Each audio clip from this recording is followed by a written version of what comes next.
so hey, welcome back. This is a brand new episode of the LDC Podcast. My name is Zana, and today we have a friend and a colleague on the show. Before I get into that, I would like to tell you that this is actually more like a video cast than a podcast. But we really decided to show our faces for this time. And we have a very exciting topic today that we're going to discuss. We hope you are going to like it. So I would like to ask my friend, my colleague, who is from Rebin Dictionary Funds. But prior to Rebin Dictionary Funds, he has been my friend. We have been working together for a long time.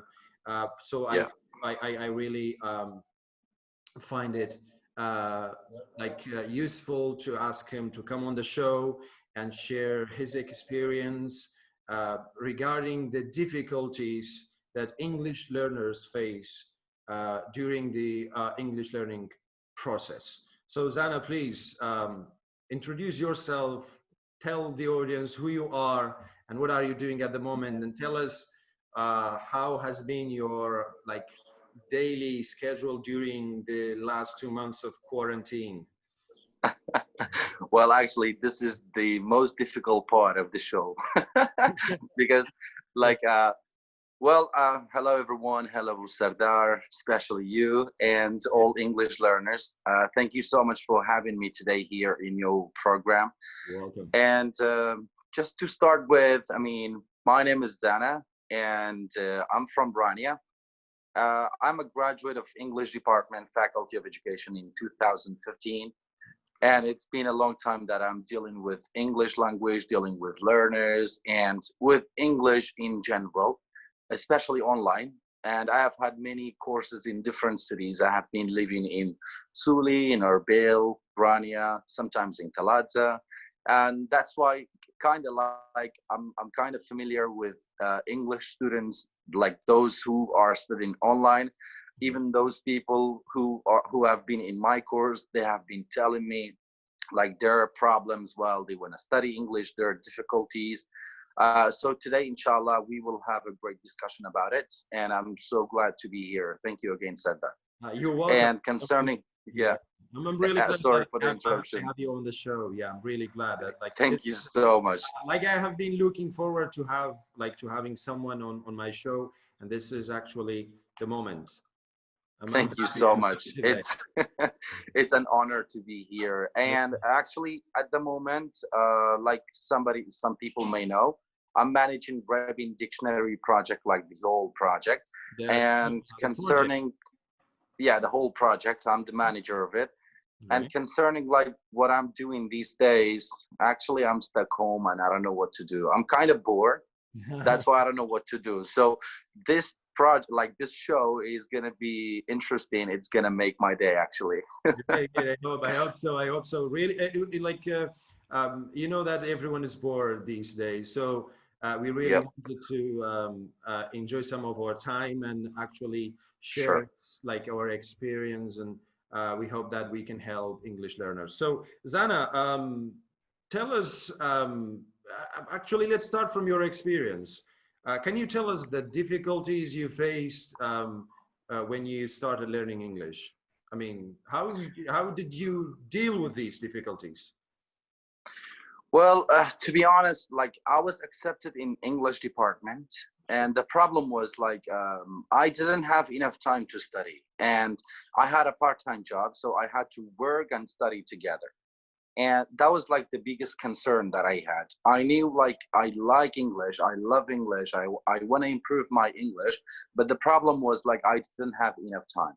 And the first time when I started learning English was actually the third stage. The first stage and the second stage, I couldn't deal with it really well because I was super busy. I was hectic. Mm-hmm. But then when I became the third stage, I promised myself that I want to be one of the top 10 students and I want to improve my English. Mm-hmm. Then this is how I started. And to be honest, I was very lucky because even, I mean, I mentioned that in one of my videos. I met an American lady, and she took my hand and she helped me. Like, she showed me the way. She directed me everywhere. And like, I mean, I started with her. But concerning the difficulties that I faced from the beginning, like, one of the biggest difficulties that I had was grammar. And I know grammar is like everybody's fear about English. Everybody's scared about scared of grammar. It's the ghost these days. Exactly. So one of my biggest problems was grammar. And the second problem that I had was having a clear accent. Because like, as you know, while we were students, like we were students at school and even at the university, we have been studying British, I mean, accent. And I met that American lady. It was totally a different world. And I had to like make a big shift, a big change in my life. I had to have a big jump in my life, and I have to make a big shift. Like, then I decided, okay, so I want to learn American accent. Even I didn't know the differences. Even I didn't know why I like American accent. But like, I was just amazed by that American lady, which, I mean, I guess like who you know, Kathleen. I know her, and she's amazing. Exactly. I actually love her because she helped me a lot. I like, in the full sense of the word, a lot. Exactly. I mean, she has been helping everyone in the area. But to get back to the topic, like, I didn't have a clear accent and I didn't know how to deal with it. Then I decided to imitate Kathy. And like, everywhere she went, I was like a shadow. We were working together everywhere. And this is where I met you at the Language Center of Rapper University. Yeah, I had the pleasure to meet you there. Then this is how I started. So grammar, having a clear accent, and actually writing. One of my biggest problems still that I have this problem, because we know English is not a phonetic language, and the words that you like, the words that have written cannot be pronounced the same way that you, I mean, those words that have been written, you cannot pronounce them the same way. So they change. Yeah, this is one of the difficulties in a way. Exactly. So that was hard for my writing skill, for spelling. I mean, which, you know, a lot of even native speakers, they are suffering from spelling because they cannot, they don't know everything about spelling. It's tough, actually. It's very tough. That's true. So Zana, tell us, you said that you had difficulties with grammar.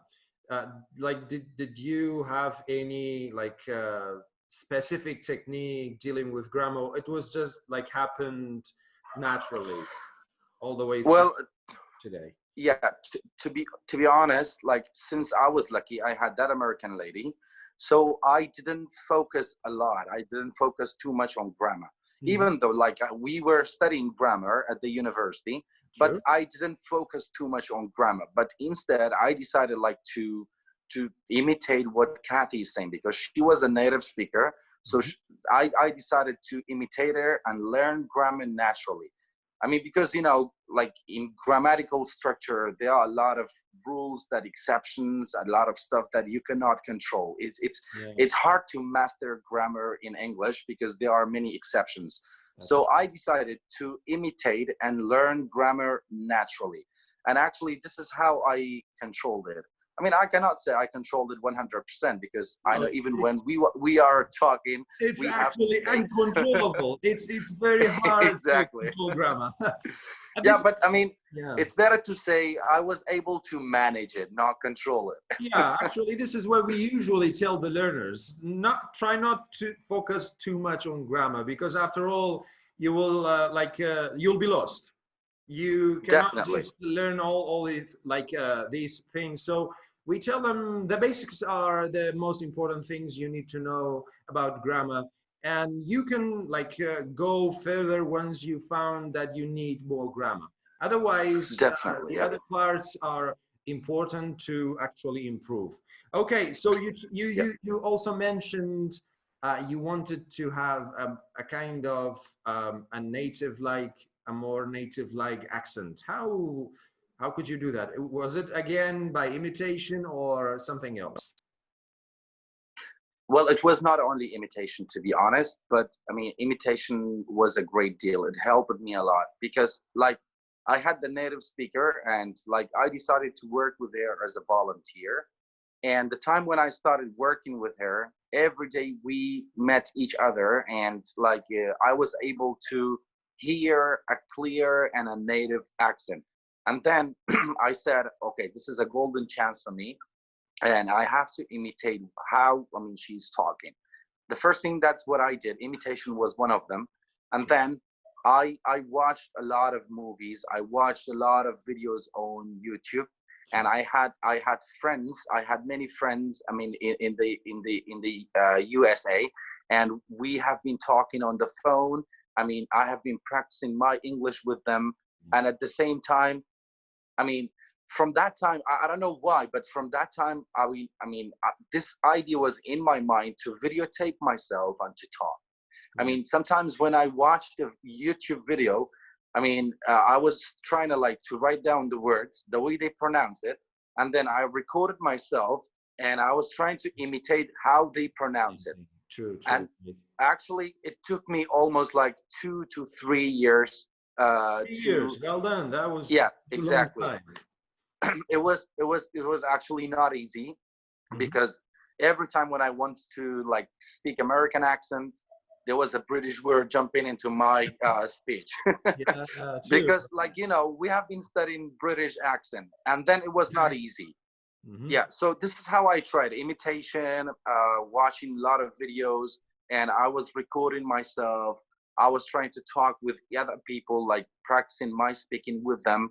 So to be honest, this is how like I control, not control. I don't know why I love control. You love control today. You actually love the word control today. I'm a dictator. I want to control the whole world. Yeah. Well, these are like the things you mentioned. These are great tips. Watching movies, videotaping yourself, recording yourself in front of a phone. And imitation is also great, but I believe by imitation you mean the way the words are pronounced, not exactly like changing your lips to look exactly like a speaker.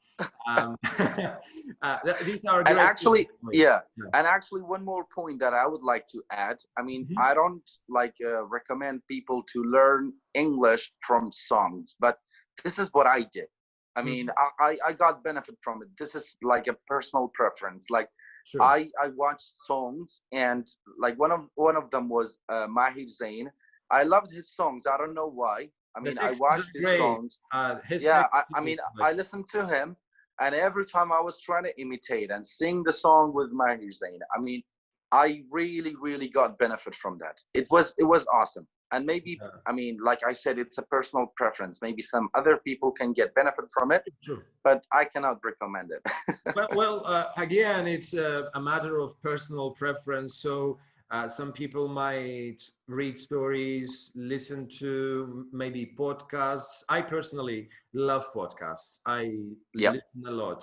While I am driving, while I'm at work, while I'm at home, when I have some free time, I try to listen to podcasts because they are like so informal and so beneficial in terms of the content, because you hear a lot, and they are sometimes like very long. They are lengthy enough that they discuss almost everything. So like the things you mentioned were very great. I like this Thank you. These techniques. Now let me jump to the question, like the other part of your, let me say, life. You have been on Revin Dictionary Fans for the last couple of years, and I'm sure you helped English learners a lot. So now tell me the questions you receive every day about the difficulties and how you actually respond to these difficulties. Tell us like the difficulties, not all of them, but the most common ones. Exactly. Okay. Well, one of the difficulties that like a lot of time, I mean, I'm sure you receive a lot of message, and most of their online English teachers receive a lot of message. But the biggest question that people ask is, how can I learn English? And I mean, when they ask this question, I'm scared to death, because I mean, there are thousands of ways. There are millions of ways. Exactly. I mean, you don't know how to describe it because it cannot be described in a word or in a sentence. Like you have to tell them many things. That's why I decided to make a video about the tips or the ways of learning English. By the way, I like your video. By the way, I like your video. Thank you so much. Great. Yeah, I mean, when they ask this question, I mean, I just send a video and I say, okay, watch this video, and then later on, if you have any questions, then just let me know. Let me know. Yeah. And to be honest, like one of the things that, I mean, that is a difficulty to me, I mean, from my perspective, I believe people's mindset towards language. Like, what I mean from that is like people's understanding and thinking about language. Like many people like ask, okay, how can I learn English in 2 months or in 6 months? I mean, dude, this is, yeah, seriously. I mean, language, we know that it's a process. It's not mathematics. Like you cannot learn language in a specific time. Like you have to deal with it. You have to make it like your lifestyle. I mean, I always say, practicing English is just like having the 3 meals or the 2 meals in a day. Like you have to live with English. You have to make it like your lifestyle. You cannot learn English in a specific time. And at the same time, I mean, this is very crucial for myself. I mean, this is what I have been telling people for many times. Please do not do not see English to learn as an obligation. You have to make it fun for yourself. You don't need to tell me, okay, I need English for work and I have to learn. No, instead you have to say, I would like to learn English because I love English. Exactly. You have to make passion for the language. Otherwise, you will get bored. I mean, that's why in my video, I mentioned the types of learners like visual, auditory, and kinesthetic. Yeah. That's why I always tell the people, you have to find your own path of learning English. You can get benefit from people's experience. You can like watch many things. You can read many things. You can get benefit from everything. I mean, everything there, even a word that you read in a magazine, in a newspaper, it's going to be helpful. But still, you have to have your own path of learning English. You have to create your own path if you don't have it. That's why people have to change their mindset about learning English. And at the same time, they have to take English as something fun. Otherwise, they will get bored so easily. For example, take a look, like the quarantine. Like, it's not something fun. Yeah. But you have to make it fun home. Like, imagine, like, what we are doing here on the show. It's something fun, and we enjoy it. Otherwise, I really enjoy it. Seriously. Yeah. And this is true with English as well. Like, people have to make it fun for themselves in order to not give up in a specific time. Well, I mean, that's one of the biggest difficulties. I believe this is true because after all, the problem is that, especially with the Kurdish learners, they want English like in a matter of days. While it's impossible, it doesn't happen like overnight. It's very hard to think like this. Exactly. So, changing their mindset is really important, because if they think right, then I'm sure they will be able to tackle all the difficulties that they will face. Yeah. If that's the point. If they think that the problem, it's not just about English, by the way. Kurdish learners have the problem with almost all the other disciplines. We are impatient, yeah. Exactly. We need patience. We have to be patient enough in terms of language learning, because look at ourselves. We have been studying English for the last couple of 10 years. Like for the last 10 years that we have been living with English. Watching movies, listening, writing, translating, making videos. I don't know, almost all our life has been with English. So if they want to learn English, they have to live with English. Well, that was great. Thank you. So what about, okay, go ahead. Yeah, I'm sorry for the interruption. One more point that I would like to add is, like, if 50% of my English was because of Kathleen and was because of my efforts, the other 50% was because of teaching. Because, I mean, when you teach, you learn twice. Seriously, there's a quote that says, like, to teach is to learn twice. I mean, I believe in that. Like, when you are teaching like a group of students, like, you have to prepare yourself. You have to be ready for the classroom. I mean, I'm sure you have this feeling and you have experience about this. So 50% of teaching, 50%. Great. So that's why I always encourage people, like, please share what you have with the people, but in the right way, of course. I mean, we have been discussing this for so long. What we are doing at the moment, like making social media posts, videos. But by the way, I tell everyone that first I learn, and then what I'm learning, I'm teach, like sharing that with you, and I hope that they will find it like useful. Okay, so exactly. Zana, that was a great point. What about like the specific parts, like for example, pronunciation? What about vocabulary? Have you got any questions that people asking about? For example, I learn vocabulary, but I like forget them right away. How do you actually respond to these difficulties, like this kind of difficulty? Okay, one of the funny, and actually it's kind of challenging and funny for me, like, interesting thing about English is, like, certain vocabularies have multiple meanings. For example, I mean, I just made a research and I found out, like, there are some words have multiple meanings. For example, the word set, S-E-T, has like 464 meanings. Oh, run, run, the word run, R-U-N, has 396 meanings. Take, 368 meanings. Get, 289 meanings. And turn, 288 meanings. So those kind of, like, multiple meanings are not easy to control. So if you want to, like, I mean, this is what I have been telling people, like, please, I mean, if you want to learn English, you do not have to follow rules. You have to learn the language naturally. Because imagine, like, the word have, I will give you 3 sentences, like, I mean, not for you because I know you know it, but for the people who are watching later. Yeah. For example, I have a car. I have breakfast every day, for example. I have to go. So I have a car. I mean, you know that it's like possessing something, owning something. I have breakfast every day. It's like I eat breakfast. So have here means eat. Something else. And I have to go. It's like I must go. So people, like, they get confused about these things. That's why you, me, all the other English teachers nowadays, we tell the people, please do not learn words alone. You have to learn in a context.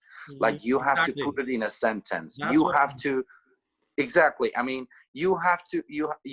put it in a sentence, and please do not memorize it.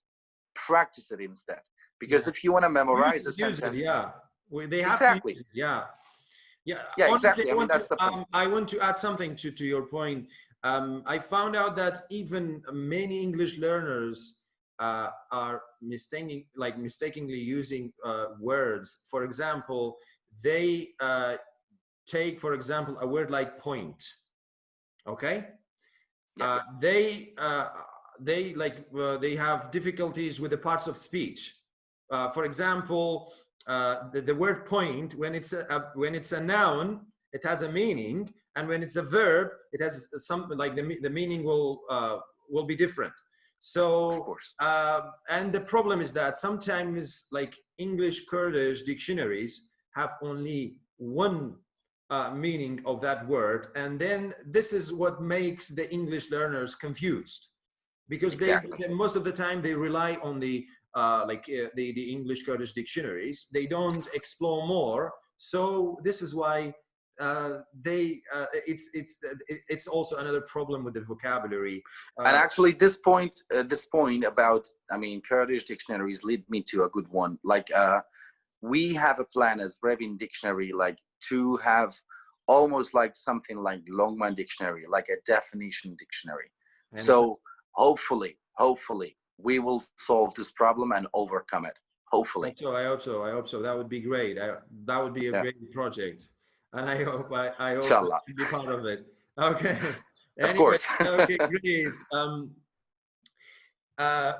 I also talked about pronunciation like earlier.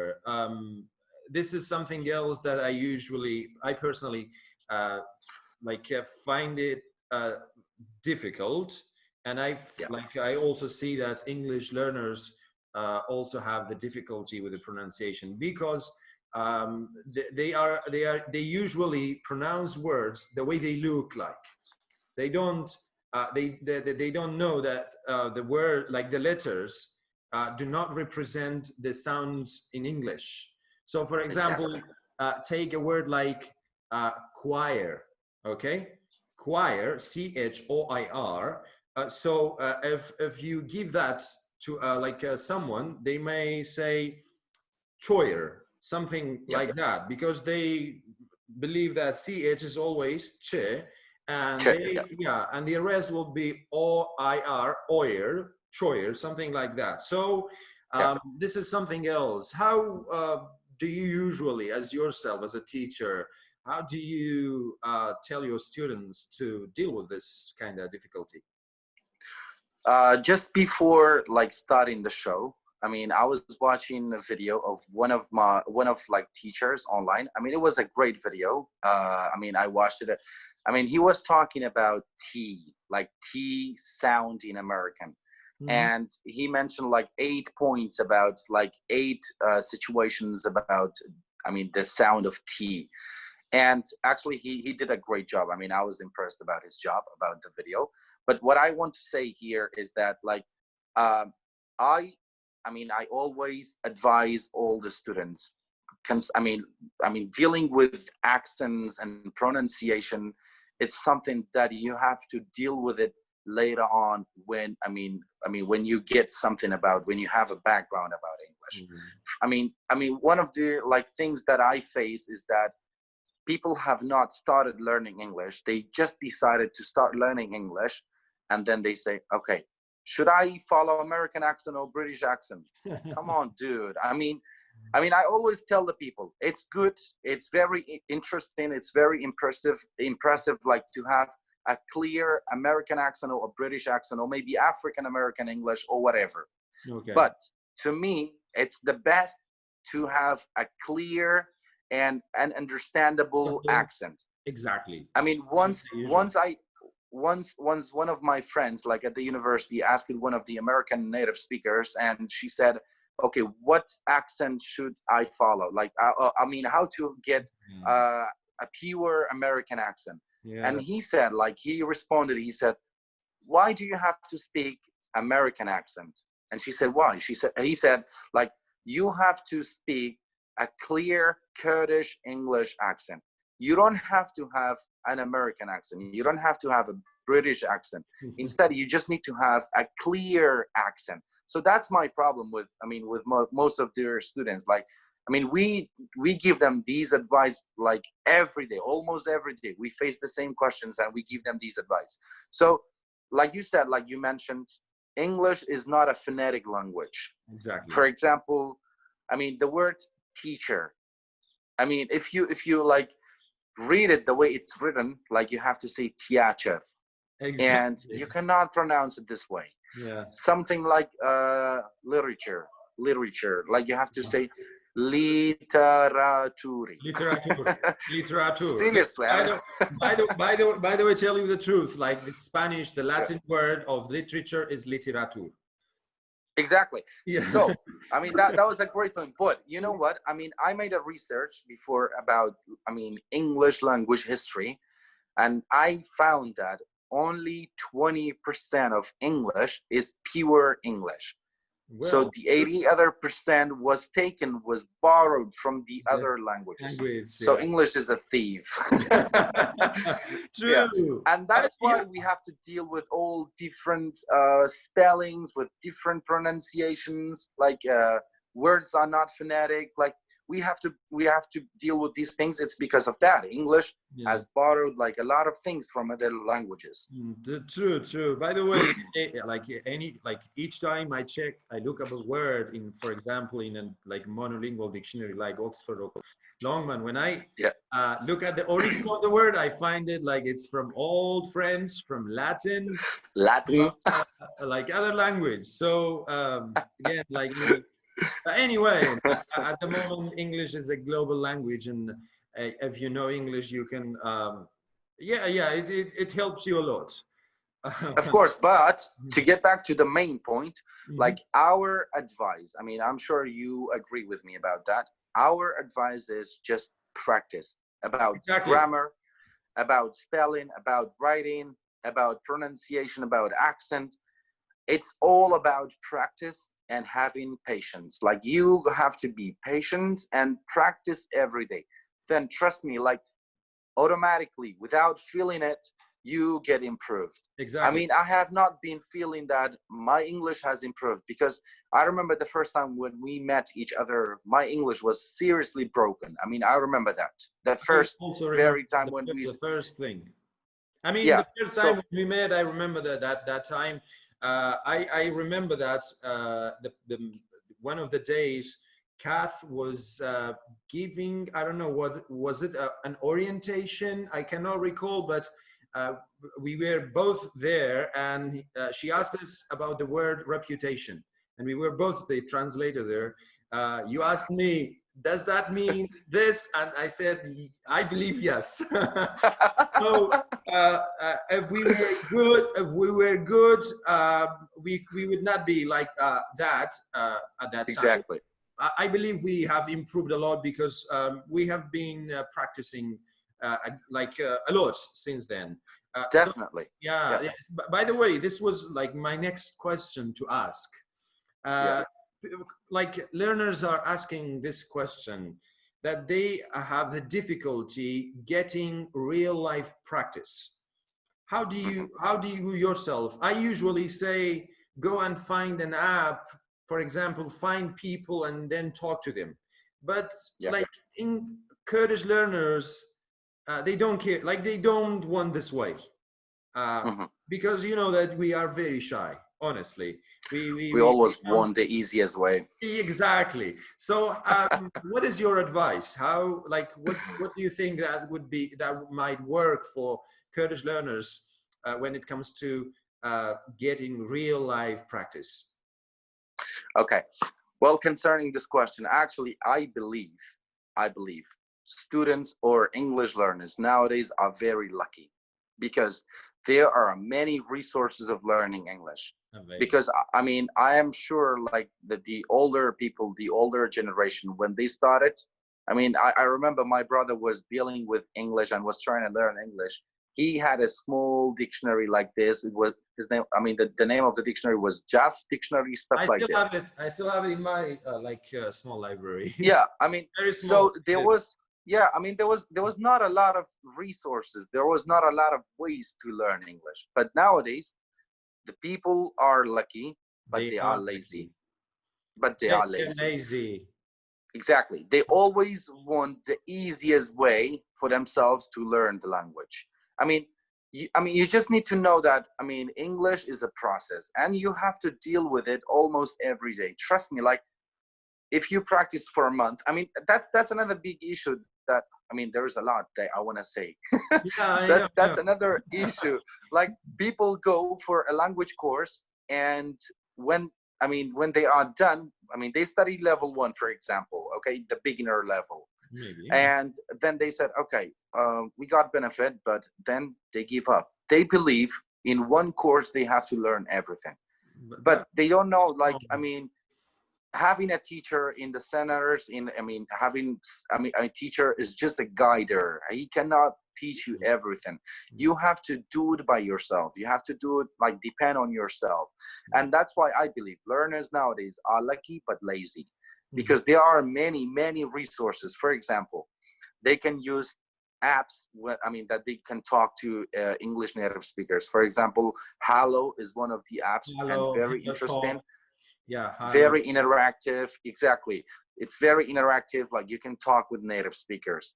I mean, I know that, I mean, we are kind of unlucky because English is not even the second language in Kurdistan. It's a foreign language. But if you are a real learner, you will, if you don't have a way, you will create it by yourself. Like you can watch YouTube videos. For example, I had a debate, an online debate. People, I mean, participated in the debate and they got benefit. Even if you cannot talk, just come and watch the video. Just try to practice your listening skill. And trust me, in most of the cities of Kurdistan, like there are chances to practice English. They are, like, I had talk clubs in Erbil, I had talk clubs in Suli, in Rania. For example, one of my friends, Yasin, he has a talk club in Rania for free, but people take it for granted. And they don't respect that. They don't go and like join the talk clubs. So the problem is with their learners, not with the ways. I mean, they don't take it seriously. They take it for granted, and that's why they are facing these kind of difficulties. Well, if they are real learners, they can find a way. That's true. By the way, like they won the language, but they don't take it seriously. For example, they don't go to the clubs like language cafes. They don't use the apps. I mean, they don't videotape themselves, which is the most convenient way, I believe, so that they can practice. They don't even record their voices. If you don't like recording your face, at least record your voice so that you can give yourself a kind of feedback, see where your problems and weaknesses so that you can work on them. Well, that's our advice. Go to the talk clubs, talk to yourself, record yourself, maybe using apps. These are ways. If you can find a friend, a native speaker, you can talk to that native speaker, and that's all. And if there's not a native speaker, you can find someone with mutual interest. Like there are many people, they want to learn English, and trust me, like for beginner levels, like they don't have to go talk with a native speaker, because a native speaker is going to confuse them. And I mean, they are going to speak very rapidly and they will get disappointed about the language because they don't care if you know English or not. Sometimes, I mean, some people, of course, I know, like there are many native speakers, they have been helpful. I mean, they are trying to talk in a slow way, very slowly, because they want you to understand what they are saying. But I mean, in general, if you do not find a native speaker, go find someone with a mutual interest, someone who wants to learn English the same like you do. And this leads me to this point, which is people feel shy about making mistakes, which is good. I mean, it's very controversial. I know it takes, I mean, in Kurdish, like we say, so seriously, like people feel shy about making mistakes, stuff like this. But I just give one example about myself. I remember I was at the university, and it was the first time that I wanted to like express my American accent. And there was, I mean, we had poetry class, and there was something written on the data show, and I had to read it. And the thing was like, in every line there was the word matter, and it was I think in British accent it's matter, right? Yeah, it's matter. Yeah. So I wanted to like show my American accent to my friends, and I read it. Okay, matter. Like everybody was like laughing at me, but I never cared about these kind of stuff. I mean, I have been bullied, I have been like teased, I have been mocked like by my friends, which I took it as a joke. I mean, everybody, I mean, faces this, but you have to take it as something interesting. It's a challenge, but it's an interesting challenge. You don't have to feel shy about making mistakes and stuff like this. Actually, we have to go through this like difficulties. We cannot we cannot be someone in a matter of days. So you have to face the difficulties, challenge yourself, so that you can actually overcome these difficulties. Otherwise, it's not like, for example, a word like a few days ago I taught a kind of like live session about how you can deal with the pronunciation of long words. Yeah, I watched it. Yeah. It was awesome. Seriously, I watched it.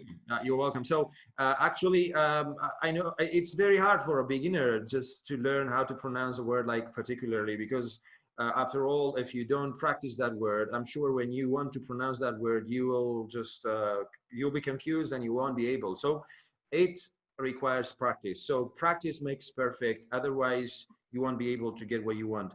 Actually, I don't have any other questions. It has been a pleasure that Thank you so much. Like I had you on the show. If you have something extra you want to say, otherwise we mentioned a lot. I'm sure if anyone watched this video will find it useful and will find all the ways that we shared and we discussed. And thank you so much. Well, thank you so much for. Yeah, well, thank you so much for hosting me. It was really a pleasure. You made my day because I was bored. I didn't know what to do home. Yeah. So you made my day. And I hope like people watch the video and find it useful for themselves. And I hope like I hope they get benefit from every resources that is there online or face-to-face. They can get benefit from everyone. They can get benefit from Zana, from Sardar, from Ahmed, from Awad, from Yasin, from, I don't know. They can get benefit from everyone, but they have to find the right person to follow. Exactly. There are one last advice that I have to give. There are many fake courses, there are many weak courses. People are trying to trying to make business, or even sometimes they want to learn English on our behalf. So please find the right person to follow. Exactly. I mean, when you find someone who has a course, you have to ask someone who is experienced, a teacher, someone, if this person can be followed or not, if he can be reliable or not. That's the only and the last thing that I have. And thank you so much for having me here, Sardar. It was a great pleasure. You're welcome. And that was like golden advice, by the way. I it's like the same from me, guys. The same from me. Please take this for granted when you want to learn English. Try to know who to follow, what to read, what to watch, and please try to have courage and overcome the difficulties that you actually have. That's all from us. That's the end of this episode. And thanks again, Zana. And thank you. Have a great time. Peace. Thank you. Bye-bye. Bye. Take care.